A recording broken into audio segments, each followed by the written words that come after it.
ಸಪ್ತ ಸಾಗರದಾಚೆಯಲ್ಲೋ ಸುಪ್ತ ಸಾಗರ ಕಾದಿದೆ.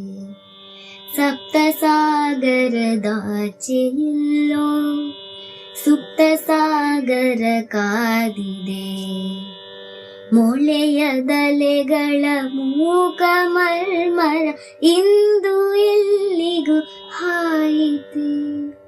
ಯಾವ ಮೋಹನ ಮುರಳಿ ಕರೆಯಿತು ದೂರ ತೀರಕ್ಕೆ ನಿನ್ನನೋ.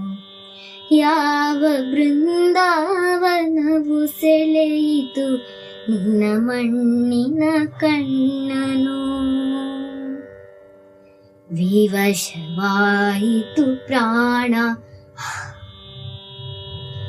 ವಿವಶವಾಯಿತು ಪ್ರಾಣ, ಪರವಶವು ನಿನ್ನೆ ಚೇತನ. ಇರುವುದೆಲ್ಲವ ಬಿಟ್ಟು ಇರದುದೆಡೆಗೆ ತುಡಿವುದೇ ಜೀವನ. ಯಾವ ಮೋಹನ ಮುರಳಿ ಕರೆಯಿತು ದೂರ ತೀರಕ್ಕೆ ನಿನ್ನನು. ಯಾವ ಬೃಂದಾವನವು ಸೆಳೆಯಿತು ನಿನ್ನ ಮಣ್ಣಿನ ಕಣ್ಣನೋ, ನಿನ್ನ ಮಣ್ಣಿನ ಕಣ್ಣನೋ.